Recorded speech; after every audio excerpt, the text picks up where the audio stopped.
Bonjour à vous, vous allez bien?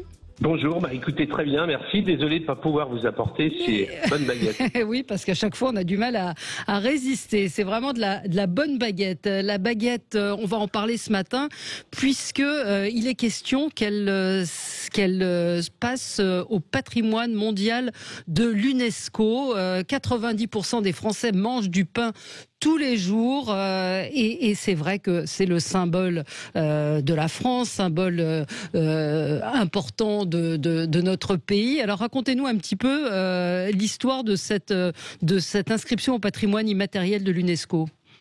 Alors écoutez, ce dossier a démarré il y a 3 ans à peu près, voire même un petit peu plus, où on a décidé, d'inscrire en fait ce savoir-faire et toute la culture de la baguette de pain.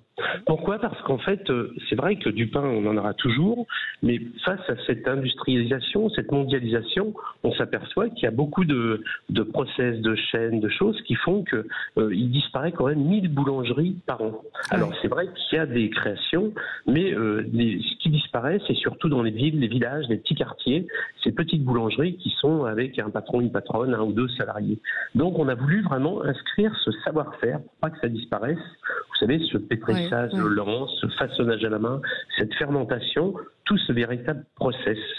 Et aussi la deuxième chose dans ce dossier, c'est donc les savoir-faire et aussi la culture de la baguette de pain. C'est-à-dire c'est toutes ces habitudes qu'on a tous les jours à aller chercher le pain qui sont très marquées pour les Français. Mais c'est vraiment français la baguette ? Oui, tout à fait. C'est vraiment français. Ça s'est installé en une centaine d'années. C'est arrivé gentiment, des pains longs, ce qu'on appelait les pains crevés. On a des traces même au XVIIe, mais c'est vraiment en 1900-1920 où ça a commencé à arriver sur Paris et après en province. Et en fait, ce produit est vraiment typiquement français, donc de la farine, de l'eau, du sel, de la levure, du savoir-faire, et aussi un produit qui est vraiment consommé tous les jours. Donc c'est très très français. Ouais. Et donc comment c'est venu l'idée de proposer la baguette au patrimoine immatériel de l'UNESCO ? Écoutez, moi j'avais souvent dans ma boulangerie à Paris des étrangers qui passaient, qui me disaient, mais écoutez, vous avez une chance inouïe d'avoir ce produit. Et c'est vrai que pour nous, ça nous paraît évident, puisqu'on l'a tous les jours, mais beaucoup de gens qui passaient, aussi bien des étrangers, qui nous disaient, vous avez vraiment un produit exceptionnel, pas le mien spécialement, des 33 000 boulangers. Et en fait, ils nous ont dit, faites attention que ça disparaisse pas par rapport à des malls internationaux. J'ai vécu par exemple en Arizona pendant 1 an où il y avait un mall tous les 50 km, c'est-à-dire tous ces produits sont, tous ces petits commerces, cette variété, cette disparité n'existe pas. Ouais. Et c'est vrai que quand on vient d'étrangers, même regardez à Londres, il y a je crois 10 fois plus de commerces à Paris qu'à Londres. Donc tout ça c'est vraiment une diversité de tous les commerces, de tous les villages. Alors c'est vrai qu'on a aussi, il y a eu tout un débat autour du pain qui n'était pas fait en boulangerie. Alors est-ce que là les choses ont changé? Est-ce qu'il y a un renouveau de la boulangerie? Qu'est-ce que vous observez? Est-ce qu'il y a plus de jeunes? Est-ce qu'il y a une relève et une relève qui a plus envie de faire de la qualité qu'autrefois, ou qu'il y a quelques années?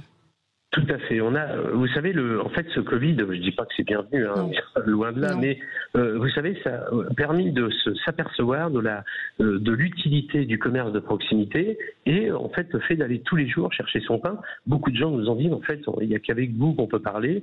On avait la chance d'être ouvert, donc on a pu discuter. Et en plus, il y a vraiment un retour vers la qualité, la traçabilité, l'origine des farines, etc.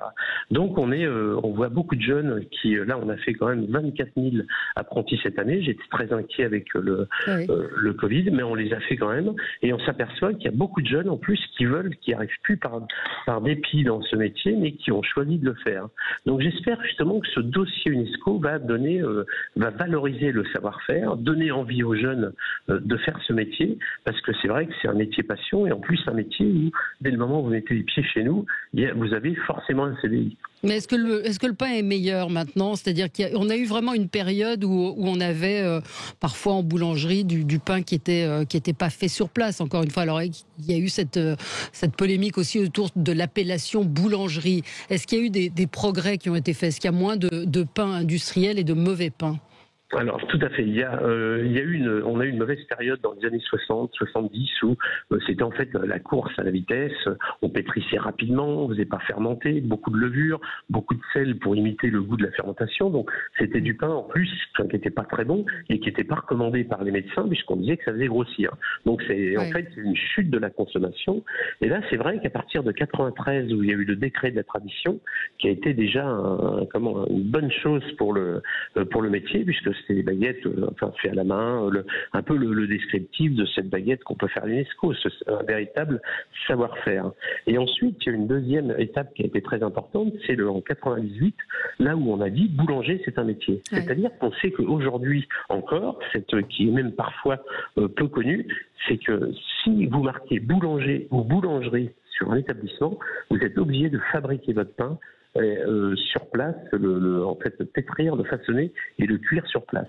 Et la tradition vous donne en plus d'interdire de congeler des pains. Donc vous avez quand même des choses qui vous certifient que le pain est fait maison.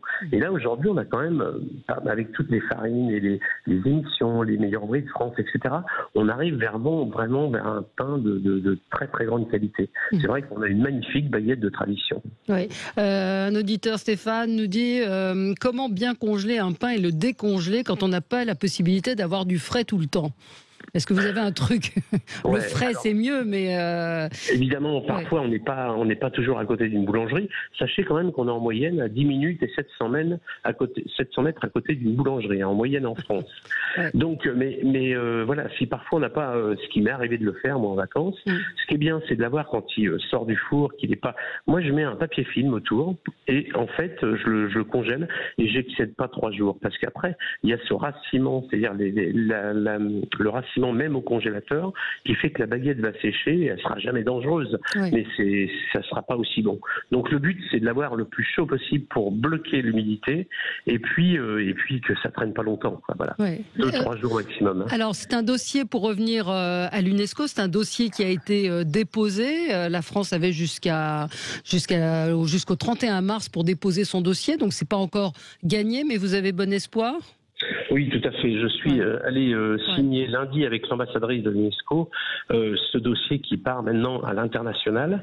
Et je suis là, ça va être une autre aventure au niveau de l'international. Et je suis très optimiste. C'est vrai qu'on a quand même, quand on voit beaucoup de gens à l'extérieur qui parlent de la France de par la baguette, donc voilà, il faut être prudent, continuer notre travail. Mais je suis très optimiste et j'ai vraiment une volonté, confiant, non, mais je suis optimiste pour que ce dossier soit au moins en octobre 2022 patrimoine culturel. Et c'est bien les savoir-faire artisanaux et la culture de la baguette de pain. Ouais, qui vont. Et donc la réponse, ce sera quand? Écoutez, octobre 2022. C'est parce que en fait ça va faire le tour en fait de tous les pays, de tous les ambassadeurs qui font partie de cette commission et qui votent. Donc tous ces dossiers vont être, le dossier va être épluché, regardé, testé et il sera voté à l'automne 2022. Voilà, il y a Roselyne Bachelot qui est avec vous, qui a appuyé cette candidature. Voilà, tout à fait, qui a même hospitalisé, a pu valider notre dossier, donc on lui souhaite un prompt rétablissement.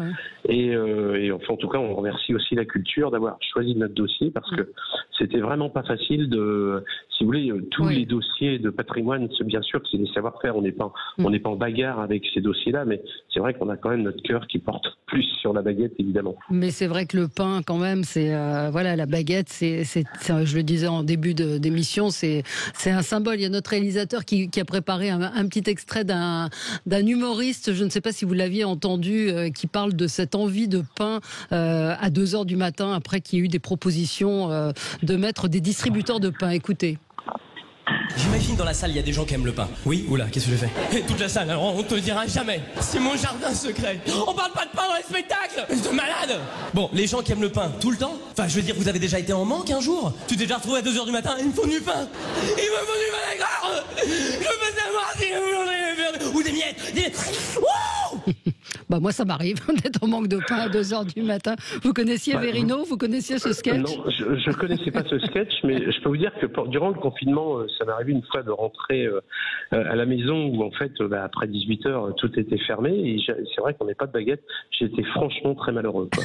Donc il n'y a pas une question de mourir de faim, mais seulement un manque. Et aussi quand on part à l'étranger, c'est vrai que quelquefois, voilà, ça manque. Soyons un peu chauvins. C'est vrai que il y a d'autres formes de pain, parfois d'autres types de pain qui sont très bons, mais la baguette, quand on se tente à acheter une baguette à l'étranger, quand c'est pas un boulanger français, allez, soyons chauvins jusqu'au bout, c'est quand même pas pareil. Hein. Et hier, j'entendais on posait la question de savoir comment on fabriquait le pain, et alors il y avait n'importe quoi dans les réponses, des œufs, du beurre, qu'est-ce qu'il faut pour faire une bonne baguette? Écoutez, c'est ça qui aussi est quelque chose d'incroyable dans le monde entier, qui est apprécié, c'est en fait seulement de la farine, de l'eau, du sel et de la levure. Et c'est ça qui est remarquable dans ce pain, c'est-à-dire qu'il a en plus avec la tradition, ce type 65, un indice glycémique vraiment intéressant. C'est-à-dire qu'au niveau de la santé aujourd'hui, aucun médecin ne peut et ne dit que la baguette de tradition est mauvaise pour la santé. Donc c'est vraiment un produit qui est simple et qui a, par contre, au niveau d'un peu comme une partie d'échec, c'est-à-dire que vous avez 4 éléments, mais il y a des milliers de possibilités. Vous regardez, vous avez 33 000 baguettes différentes en France. Eh oui. Et juste sur la baguette est toujours le best-seller des boulangers. Oui. Malgré toute la diversité qu'on peut trouver aujourd'hui dans nos boulangeries. Tout à fait, ça reste encore 70% des ventes des boulangeries en moyenne, bien sûr. Donc, mais il y a beaucoup de pain, c'est-à-dire que les gens passent parfois selon les plats, selon les périodes aussi. Quelquefois, ils partent sur les complets, mais bien souvent, on revient avec cette baguette parce que c'est quand même quelque chose qui est facile à manger et qui va avec tout. Absolument. Vivement que vous reveniez en studio nous voir. Cédric nous dit, quand je vivais à Tokyo, c'est le pain et le fromage qui me manquaient le plus. Le pain et le beurre, nous dit Stéphane. Le pain et le beurre salé, et moi, je vis en ermite. Brigitte nous donne un conseil: quand on sort le pain du congélo, faut ôter le film plastique ou le sac congèle, le mettre dans un torchon. Bref, on sent que le pain, c'est un sujet essentiel pour nos auditeurs, pour les Français, et on va suivre évidemment cette candidature avec beaucoup d'attention. Merci Dominique Enract d'avoir été avec nous, président de la Confédération nationale de la boulangerie-pâtisserie française.